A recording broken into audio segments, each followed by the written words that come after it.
right. So if this is your first time, thank you for joining us. This event usually starts on time, and it is the second Wednesday at 1 p.m. I apologize again. I'm on vacation, so vacation brain today. That's my excuse. Okay. I don't know if it's a good one, but it's the one I'm going with. Today we have my buddy Quinton Quartel. He is based in the Detroit area, so that makes him special, I guess, Detroit guest, because he is native. And he's going to be talking today about faster Agile in the age of AI. He is also the inventor of FaST Agile, fastagile.io. If you want to learn more, super interesting approach to Agile. And then John, who is with us in the audience today, will be returning next time, again, to do an interactive session of vibe coding. So I encourage everyone to return and vibe code together with John. And then after that, Brian Link's going to join us to talk about his new book that he's been working on that he also co-wrote with AI. So we can go down a rabbit hole there. And that is all of the pre-ramble that I have. So I'm going to hand it over to Quinton to start talking to us about faster Agile. Hey. Well, thank you. Nice to hear that I'm special.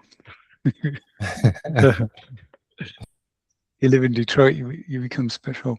Yeah, I live in Detroit. I've only lived here 2 years. Before that was Seattle for 13 years. And before that was England for 10 years. And before that was Australia for a number of years. I won't share because that will kind of reveal my age a little more. So that's my accent, if you're wondering where that's coming from.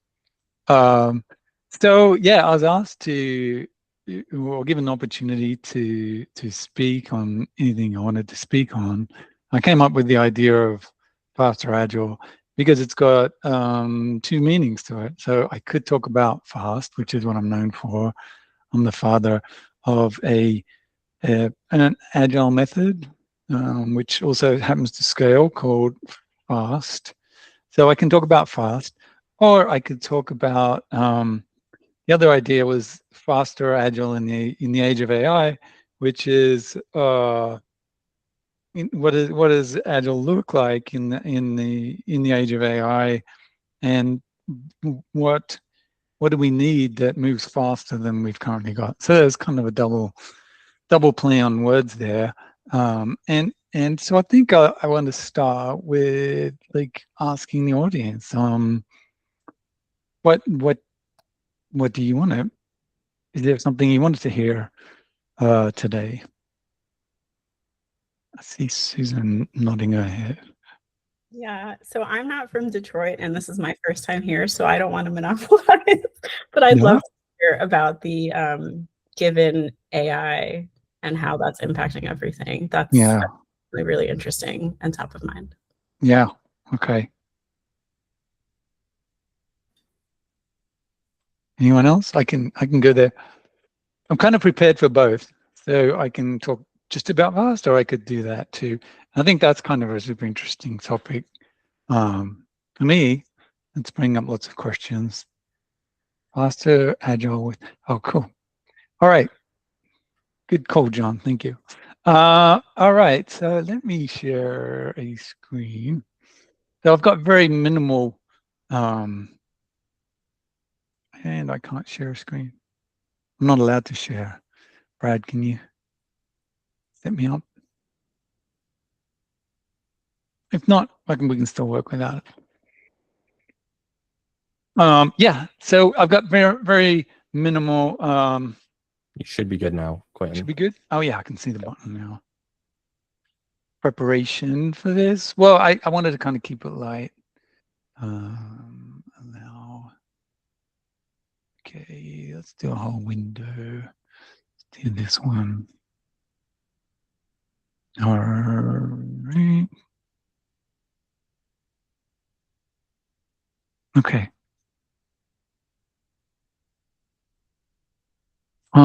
So you're looking at a little wooden doll asking a question? Yep. Okay, Yes. great. So yeah, so we just did the Ask the Audience thing. There was an article that I read just yesterday. This one here from John Rudd. Any of you know John Rudd? So he's he was the I think joint CEO at Solutions IQ, which was probably one of the leading agile consultancies back in the day. They got bought by Accenture. I left just before that period. So John was my boss for a long time. I've got a good relationship with John. So when I saw him post an article, I'm like, oh, okay, what's he writing about? I'm like, oh, that's really interesting that he's writing about this, because this is what I've been thinking about for this session as well. And I'm like, yeah, okay, this is giving me a good starting point for what we could talk about today. So like John's point of view is like, hey, do you remember Agile? I do. It's been a significant chapter of his life. At Solutions IQ, we used to frame our mission in terms of a higher purpose, bringing humanity to the workplace. Agile wasn't a methodology, it was a movement. And now that shine has faded a bit. So yeah, I was there with him when, and it did really feel like we were bringing humanity to the workplace. So what's changed? So here's the kind of the big quote that I took from that article. John, talking about the AI era where we are now, this is the environment that Agile was preparing organizations for. And ironically, now most organizations aren't ready for the version of it that's actually arriving. So the version of Agile that we built, back when I was working with John and Solutions IQ, is kind of not the version of Agile that we need for the age of AI. I think is what we're all starting to question. And these were his questions. So in his article, he didn't go into what his answer is. His article is an opening for a series of follow-up blogs. But he said, these are some examples of practices worthy of examining under what this new paradigm actually looks like. And these were questions that he asked. A 2-week iteration is too long? Is the Scrum process too heavy? How does rapid prototyping impact user stories? 2 pizza teams, is that relevant anymore? And what about XP? So I'm kind of going to go back to the audience. What does this resonate with you? Are there other questions that you're asking?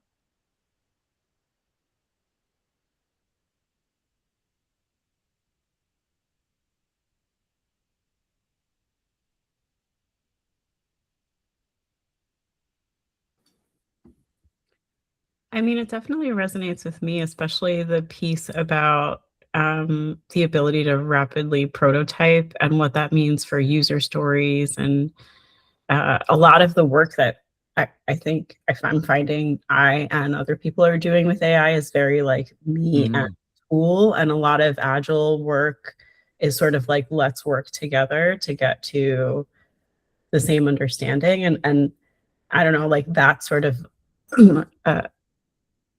like a lot of that I saw around conversations around user stories, and I don't know. So that resonates, that piece for me. Yeah, me too.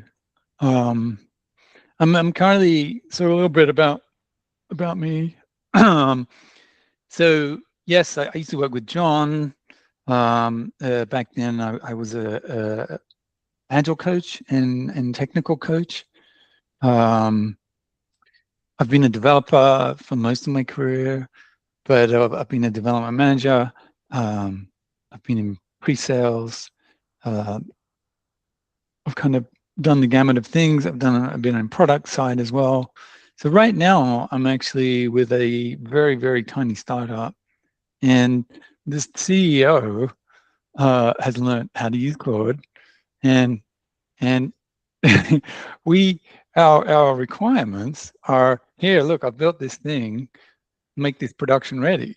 So he's off in Vercel, yeah, and he's like literally he's created the databases. You know, he's like, I've used in these tools and these are the APIs I'm using. I want to use this, and that, and he's giving that to us, and we're like, okay, well, what do we do with this? So we have to take that and then turn that into working production ready software. I mean, it's already kind of working.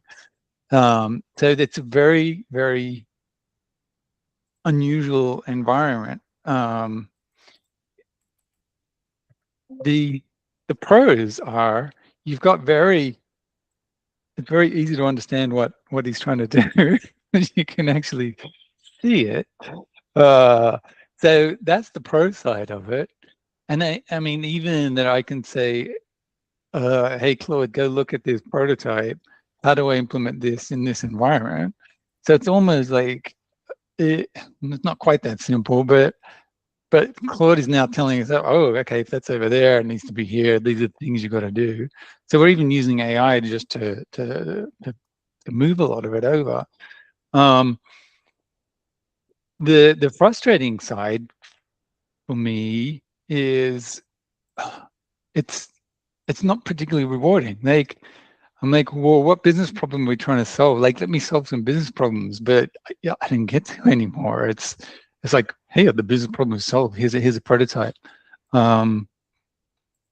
Yeah, so I mean, that's a personal story that I've got. I don't know. Does anyone else have some stories about rapid prototyping?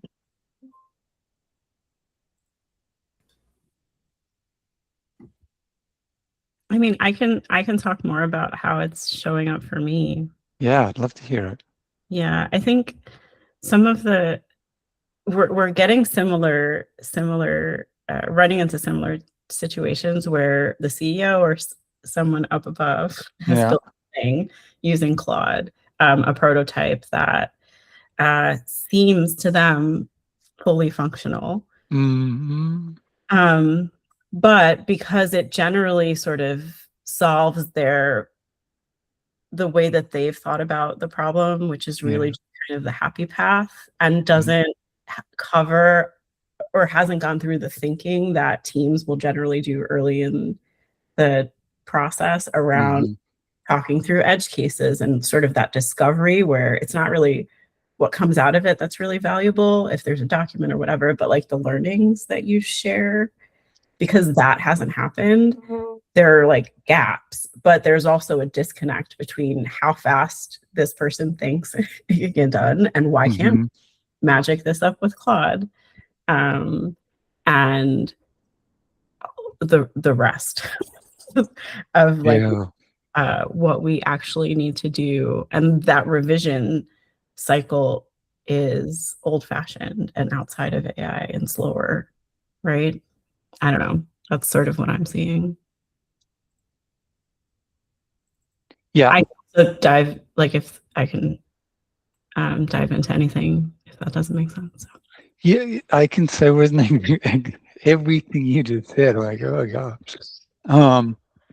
Yeah, and I wonder how much more of that we're going to see. And I don't know if it's a good thing or a bad thing. Let me see if I can find something here. I'm looking for Jeff Gothel. He posted something really interesting the other day. Yeah, you all know Jeff? I used to work with him at the Ladders way back when. Oh, you did? Oh man, I love his books. I love his books. Yeah. Okay, so he posted this. Where is it?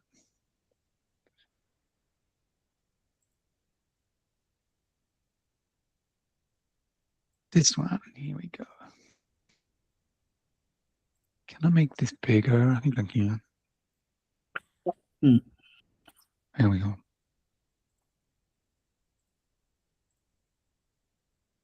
I'm going to go bigger. I know. Can you see that? Oh, there we go. Messages. You can see those.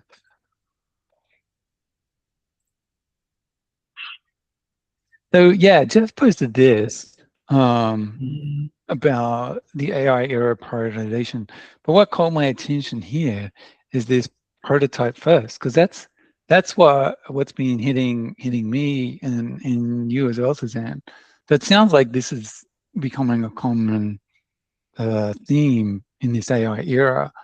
The call it the coding CEO or the Well, but also prototyping.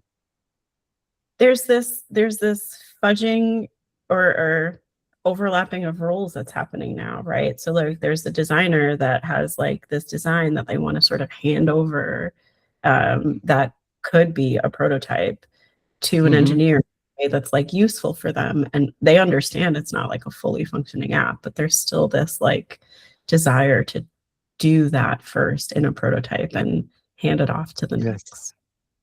Yeah. And because those design tools essentially became, rapid prototyping tools, but they were put together by a designer. Now we're getting business people like C-suite who don't have any design skills going, I've sorted this. Like, here, and we're bypassing design even. And I'm like, okay, do we do this? How much of this is already being tested? Like, has there been any discovery work at all involved in here? So yeah, that's the kind of pain I'm feeling. Like, how do we cut out all those things that Jeff Gothelf said about product discovery and the whole process of lean startup? It seems to have been cut out. But is it a good thing? Is it a bad thing? I don't know. So if this prototype first, what he's saying is it's hard. It's hard to reverse. Yeah, with a high learning curve. So I guess like any of these 4x4 matrices, the desired spot is over here on the right. High learning and easy to reverse. So the challenge with the prototype is high learning but hard to reverse, which is certainly what I'm finding, because we've taken a prototype, put it into production, like hardened it, gone through all of the hardening steps and stuff, put it into production, and then releasing it out to customers. But it feels to me that it's kind of like old school agile, where we thought that if we could deploy. John's shaking his head. I want to hear your thoughts, John. Yeah, that's just wrong on all fronts. The whether it's a customer giving you sketches about how you should change your current system to do the new thing, or the CEO, that's just their best attempt at communicating. Yeah. Thank you. And I'm going to do the things that I do as a professional software engineer and architect. Thank you for this. So if somebody took that, implemented it, hardened it, shame on you, so to speak. It might be right, but it might also not be. That's not the point. I don't need the CEO. Like, anyway, I'm resisting saying too much, because it irks me to no end, because I'm sorry, AI doesn't obviate the need for fundamentals and first principles. This changes the calculation on, like, I can prototype really fast. Doesn't mean I'm going to use it. It might mean I can show 3 different things, and then we can play with it, and then do whatever's necessary in our context to make it real, whatever that means. Like in Frederick's government security, whatever. Okay, we might need to do something different than if it's just me and some silly web app. Anyway. So yes, I think what let's do this. I agree with you, John. And I think that's what's frustrating, that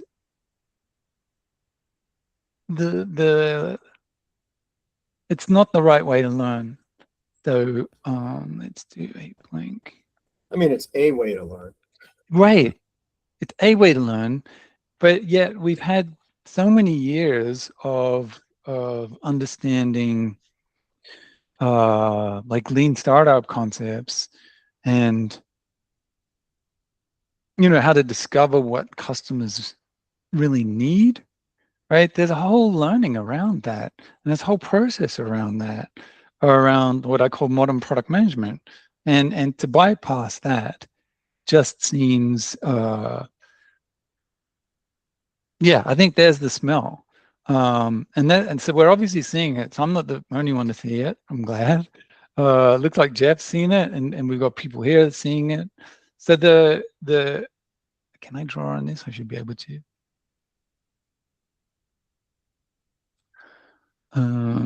This is really slow, I guess, because I'm sharing straight from here too.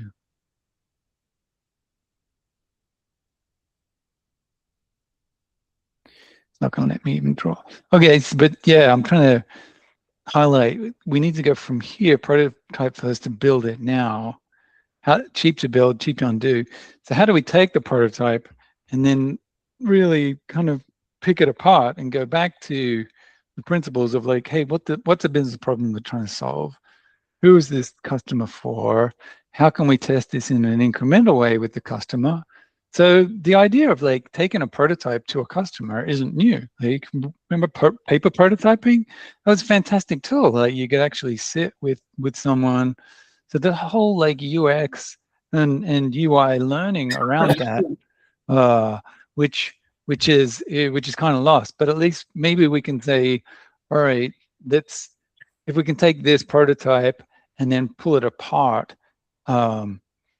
and go back to those principles to move over here to this space on the right. Yeah, maybe even like pull the prototype apart to say, all right, what's the biggest pain point for this customer now? Does this address it? And we can test that out very quickly and get feedback on it. That's what I'm getting. I'm probably sharing a little bit too much, but I'm not in a space that we can even do that in the startup I'm in right now. And I don't know how many other companies are feeling that. That yeah, we're being told like, hey, ship this. This is the vision. Just make it work. Go and ship it. And so yeah, I'm making production ready software and then putting it in front of customers. Do they have expected outcomes that you can measure? That's my question. I'm like, all right, if we're going to roll this out, then there's a whole process for doing that too. Say, all right, if you're going to roll it out to 10 people, then what's the success criteria that this meets what you want it to do? Like, what business problem is it solving?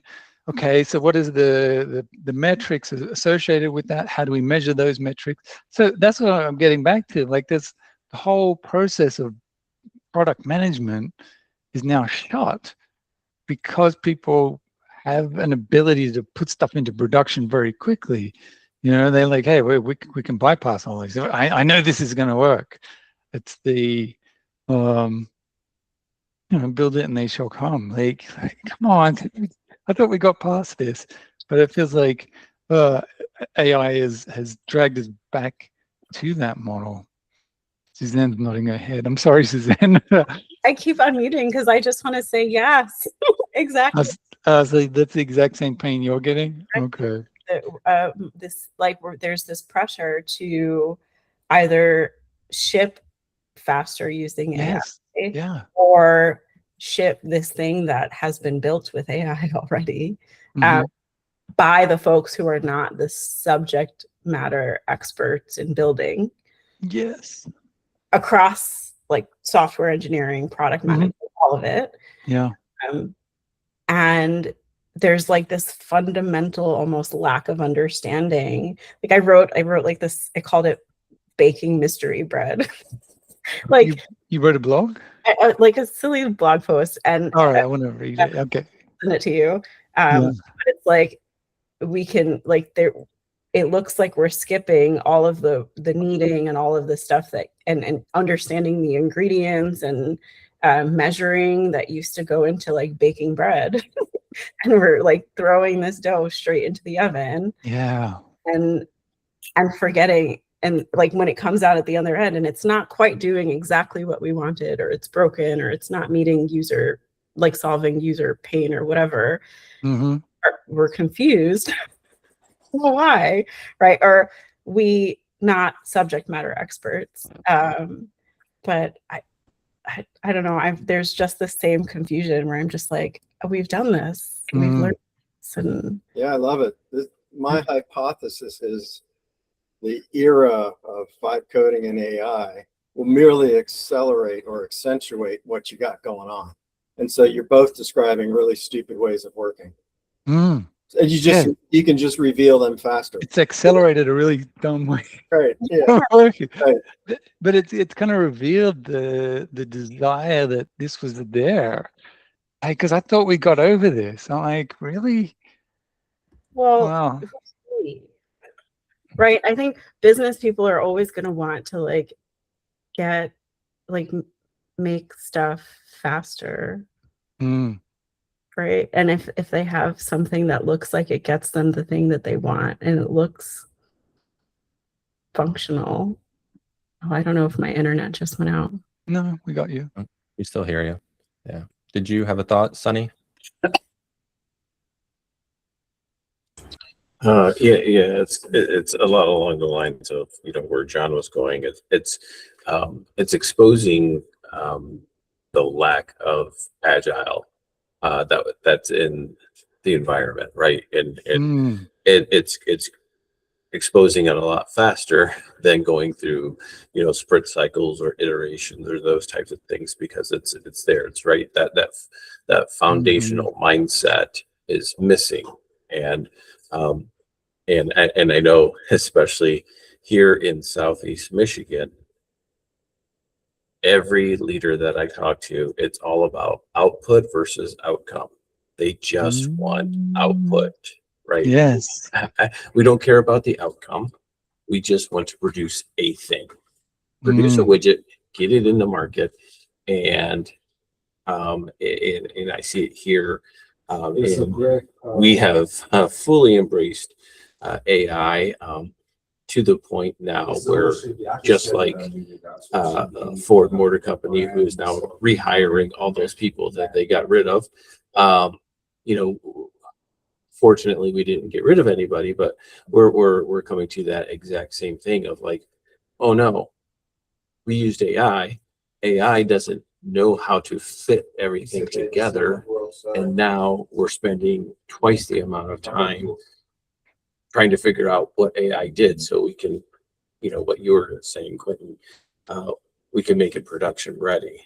And what it really has boiled down to is the fact that the fundamentals of Agile were never solidified into your business processes, and you were overly focused on what's the output, how quickly can I get that output, and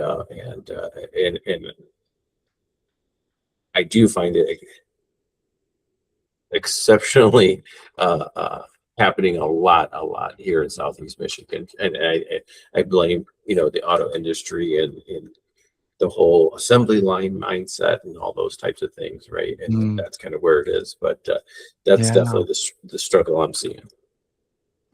No, I think you put your finger on it. This has always been the perceived problem, right? The output, that's what's slowing us down. That's what's slowing us down. So now we've given them an accelerator. I'm like, okay, output is no longer slowing you down. But output, like, I don't know, the real core problem anyway. It was never the core problem. No, it was our outcome has always been the problem. Yeah. And sure, output has been slow, but we've been able to accelerate output. I kind of say like Agile 1, the fact that the early days of Agile, like the problem to solve was that Agile software projects, and that was the word we used back then, were failing.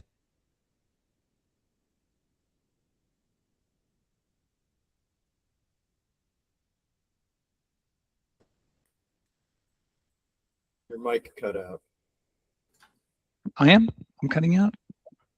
We can hear you now. Good. Yeah. Okay. So Agile is solved. Like, how many updates do you get on your phone every day? Right.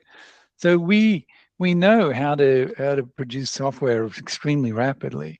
So that problem's been solved. But the but the outcome issue is the big focus.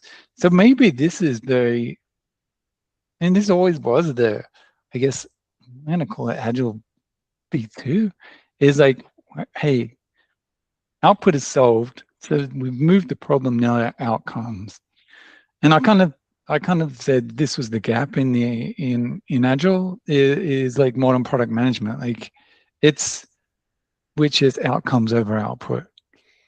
Yeah. And how do we help this view now? So this is the new new pain point that AI has created. So I'm curious, has anyone read the book Creative Selection about Apple's development process from the early 2000s? Creative Selection. Yeah, it's an interesting book. Okay. And they are a prototype first culture, or a demo first culture. At least they were back then. Yeah. And I found that very interesting to read, because the author was talking about how he was racing to create the now digital keyboard that Apple uses. Mm-hmm. And several people were also working on this at the same time.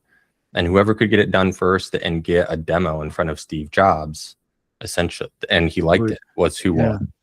And that felt like, to me, it feels ineffective. But it kind of feels like Apple's been doing this maybe all along.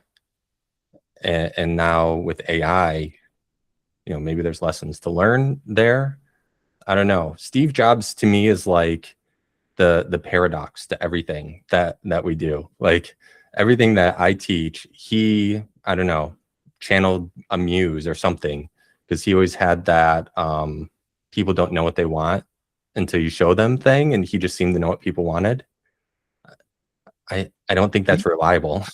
No, either. And I think we're ignoring some of these failures, like the Apple camera. You ever seen that one?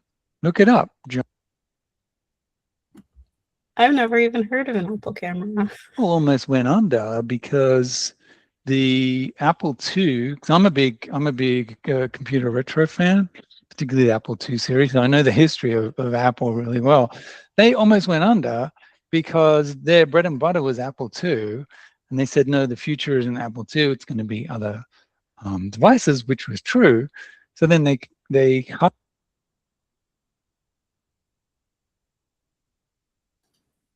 You cut out again, Quinton. It was a flop. The Apple III was a flop. So yeah, we focus on their successes and think he was magical. He wasn't. The iPhone, he didn't want it. It was one of the engineers said, hey, this iPad thing, we could put an actual phone on.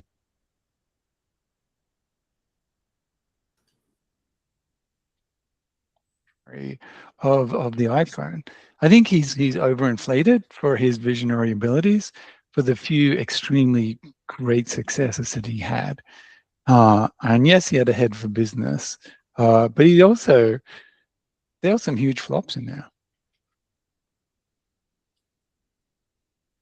I think that's fair. Morgan Housel talks about that a lot. Like we tend to gloss over the failures and just remember the successes. And if I remember right, didn't Microsoft even bail out Apple at one point? Or Yes. something like that. Yeah. Yeah. So Yeah. Yeah. If it wasn't for Microsoft, Apple wouldn't be alive today. Yeah. So it hasn't been in our history of like Steve Jobs like hitting the ace every time. You know? Bullseyes on the dartboard. Right? Yeah, he hit it in the net just as much. You know, and you've got to, you know, any story of success, I always wonder is like how much luck played into that. You know, there's always you happen to be in the right place at the right time. Like all of those people, you know, Steve Jobs and Microsoft,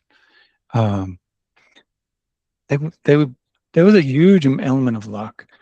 That they just happened to be right place, right time, are surrounded by the right people, had the right amount of money, and yada yada, that they were able to create successes. You know. Yeah, sometimes I would call that preparedness Mhm. meets opportunity. Yeah. And it Yeah. just looks like luck from the outside. Mm-hmm. Well, one thing I would ask everyone to think about, even in Suzanne's and Quinton's sad CEO producing prototype Mm-hmm. little scenario, why couldn't AI actually still come to the rescue in terms of being able to not exacerbate the problem, but actually help do the right thing? Tell me about that. I mean, that's my. I am smitten by vibe coding since September of last year, and I think it allows your situations to actually, I don't want to say flourish, but it's so powerful to take those ideas as they are. Doesn't mean you have to do what you're both doing, but rather, oh, cool idea. Let's, like you said, Quinton, it doesn't obviate the need to do some of the proper elements, but I get it. Suzanne, you're talking about, business people want results. Yeah, me too. But let's, so let's use that opportunity. It doesn't, this is a bet. This is a hypothesis. And now we got this amazing tool to make us be able to try things out sooner and faster and maybe actually help. Part of our job is, I don't know, to do no harm, but that's, it's kind of like help them, avoid the mistakes that we all seem to see. Know that light at the end of the tunnel is actually a train. It's not the open.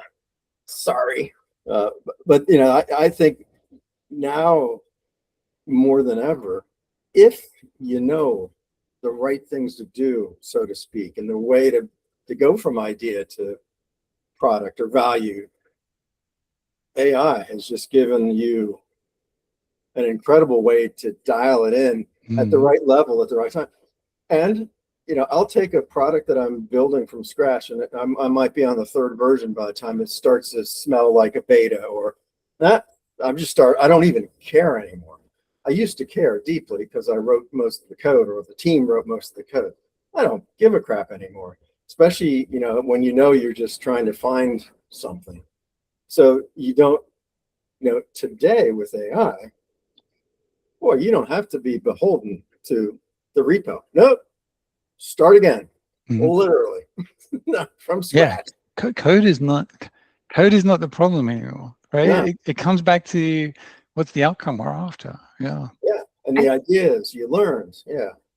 Yeah, I think for me, AI or my company, or the company I work at, AI absolutely could help solve this problem and maybe solve this problem, but this was a problem before AI, right? Like, it's a problem with fundamentals, and it's easier to sort of work around those when you're working slower than AI sort of, right? Because the problems is in the gaps in between the individual work almost, and that doesn't start with AI. We need to write a book. This is very true. I love your quotes, Suzanne. I'm glad this is recorded. The problem is the gaps between the work. Is that it? Yeah. Yeah. I said, to be clear, like I was reading Joanna Rothman's blog, and I have to give her credit. It's not me. Ah, okay. Partially me, but from her. Yeah. Yeah. John, the thing that I'm finding is this is a big problem. Like I'm the visionary, right? Everyone wants to be fucking Steve Jobs. Sorry, right? You know, like now they've got the power. Like, look, I created this. You know, like I don't need you devs anymore. I can do it all. Right? I don't need you product managers. I don't need product discovery. I'm Steve Jobs. Yes, I built it. Now make this in production. Right? Yeah. Let's say it's the Steve Jobs problem. My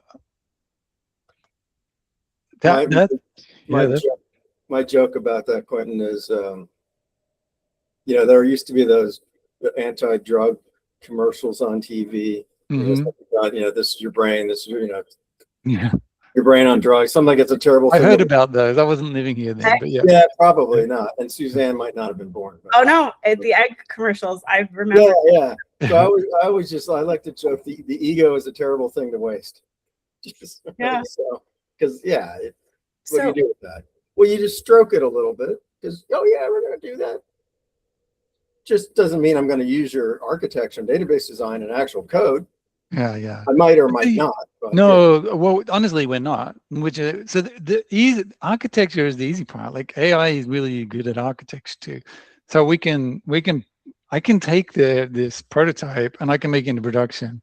It's easy. It's actually a lot of fun. Like because like you, John, vibe coding, it's freaking amazing. All right, I can take this thing, and so the only creativity I'm bringing to it is to say, all right, how do I take this prototype and then I got to decompose it into how do I rebuild it from scratch and up. So that goes back to some of my product management ability of like, hey, where's the walking skeleton? How do I build it up incrementally? So building, I mean, that's the only kind of creativity that I bring to it. And then like using AI tools to just watch it go bing, bing, bing, bing, bing, bing. I'm like, yeah, we knocked that out of the park. And now look, no one's using it. Yay, right? So I mean, I'm having fun. I'm getting paid, but yeah, at the same time, I'm cringing of like, this is not how to build products, dude. Like this is you're losing years of learning that because you've now got a stupid tool. Yeah. Or you can help them accelerate the learning. I can't. I think because of this. Like I don't have I don't have the I'm too far down the pole. I'm a fucking dev. No one listens to power me. and balance thing to be said. Yes, power and balance. Yeah. Power and balance, absolutely. And I think I feel that too. And then you both need consultants because we get to say what you say, except they believe us and they pay us for it. That's the classic. Yeah. That's the classic use of a consultant is, please, I know he'll believe you or she'll believe you if you say it. Yeah, if this guy here is willing to pull him in. Yeah, exactly. Yeah, that's tough. Yeah. Yeah, that's where I'm at. Yeah. Yeah. And I just want to be clear too, because this is being recorded. My CEO totally is not pushing. Like he's reasonable and like hears us when we push back, but it's almost bigger than him because it's not just about ego. It's FOMO and like there's so many. It's like we're a startup, but there's still different orgs, and each org has their own role to play, and all of it is sort of changing a little bit. So there's a lot of moving pieces to manage outside of getting the fundamentals within the development process, right? If that makes sense. Yeah. What's your role, Susan? It just changed. I'm heading up quality engineering and product operations for a startup right now. But I've been in quality engineering for almost 20 years. Okay. How big's the startup? 250-ish people right now. Okay. It's insane. Is that Yeah. big or small? I came from a larger company before, and so like my I don't know. Like I started with 6 people in a basement and made a startup. So Well, yeah, a few hundred sounds like, what are y'all doing? it's a Series D. I don't know. It's an old teenager startup. I don't know. Yeah. Okay. I'm in a 10-person startup. So yeah, I mean, it's tiny, and still, I don't have the ability to influence. It's I believe it. no, And, because of this.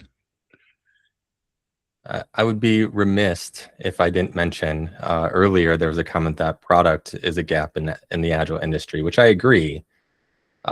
But it's not a gap in the Agile Manifesto. The very first principle tells us, like, number one, our highest priority is to satisfy the customer through the delivery of software. Now, it says early and continuous delivery, and that's what people always seem to focus on. Oh, it's Agile, it's early and continuous. But what they're missing is valuable software to who? The customer. I think that that statement, whilst being true, has misled some people in that the there's a product manifesto would say the earliest thing is validated learning. So sometimes the best thing you can do is not write software. And this is what the product people will tell you. Like, so when software used to be expensive, to say, how do I discover what my customer needs in the cheapest possible way, in the quickest and cheapest possible way? And quite often that isn't writing software. And so that's where I think a lot of Agilists go, oh, we got to write software and show it to them. That's how we do it. And the product people said no.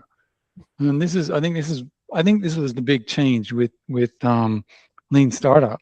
Said this isn't the only way of getting that validation. There are other ways of doing it, and software is your last way you should do it. I think with AI now and rapid prototyping, maybe that's changed. But I think still the focus is, what do we need to learn? And so, like, hey, we're putting this prototype in front of 10 people. I'm like, great. What do we need to learn? How do you know this is going to do what you expect it to do? What are you hoping it will do? What business problem is it? And how do you prove that it's doing that or not doing it? So I think it needed another caveat to it. So we need to say through rapid, our primary focus is rapid validation. And if software is the way to doing it, great. But if there's other ways, do that as well. So I think there was another piece that's when I say there was a piece missing. That was the missing piece, I feel. I don't know, Brad. I didn't mean to say you were wrong, but it's yes and. Like, I didn't write it. Yeah. Yeah, John, what do you think about it? There's nothing wrong in the manifesto at all. Every letter. It was perfect. There we go. Right. The Constitution was written. There, it was right. Yeah. Yeah, we unlike the founding fathers of the United States, we did not create a mechanism for amending it. So it is what it is, cast in, chiseled in stone. Yes. But yeah, there was a way that I think what you're saying, Quinn, the one simple thing I like to consider is I often say, mind the gap. Kind of play on the, since you're in the UK and stuff, a little play on the the gap between the platform and the train, but mind the gap between taking an action and getting feedback. To your point, it could be code, it could be unit test, could be behavior driven, BDD, TDD, or it could be I go actually sit with the user or a client or a subject matter expert. And it's not code, it's something else. It's I'm learning and watching and observing. That's the best way. I mean, I've literally done that, to go to the customer or bring them in. Yeah, you just can't shortchange that. CEO might be right, they might not. Yeah. Well, we've kind of reached our hour. I've certainly learned a lot here, and I feel revalidated. And thank you for coming. I'm so glad that you're feeling what I'm feeling, and others are too. And I feel like I've kind of got an idea of like the source of the problem, and problems that are out there. I'm looking forward to some. I'm going to read your blog and others. See how widespread this is. Sorry, I was just, if somebody's going to read my blog, I have like 4 readers. Yeah, you've now got 5. That's great. That's a 25% increase in one day. I'll So read yeah, it. I'll read it from 5 different browsers. How's that? yeah. I was like, that's a lot of exposure. Yeah. That's all I was saying. Well, I'm going to share it out on LinkedIn. Yeah. Too, and go, you got to read this. We're going to promote the hell out of you. Yeah. No, this is Yeah. really great. Thank you. Oh, good. I also feel very validated. So Yeah, Little great. therapy session. Hey, John, some other stuff that I did have lined up in case we went in that direction was I could talk about what our AI processes kind of become, and including around code quality. So I've kind of discovered some things there that have made me a lot more comfortable with AI and stuff. So yeah, if you're interested in that, John, I'd love to share that with you. The group here probably is we'll just get on Brad's calendar because I mean I bake in BDD and TDD and yeah, I'm sure Suzanne would love to be a swap. That's right. Yeah, you're a quality person too. Yeah, maybe. Yeah. So I can, and the funny thing is, right, which I'm kind of finding in this like AI world, is the last thing I want to hear about is someone's AI process. I'm like, oh shit, another one, right? Because everyone thinks they found, I've got the secret sauce. Look at this. We did this and that, and you should do this. Here's my repo. And I'm like, oh yay, I got time to read another one of those. So the last thing I want to do is share. Yeah, is go, here's my secret sauce. I want to do it more of like, these are the like 3 things that I found that are currently working for me, and they might change tomorrow because like the things I was doing like 2 weeks ago that were working, I'm no longer doing. I'm doing something different again. But yeah, it's wild times, fun times, amazing times, definitely fun. undulated times. Yeah, I have to go. Thank you again. This is really nice. Great. Thank you. Thank you. Have a great day, everyone. All right, take care. Good seeing you again, Quinton. You too.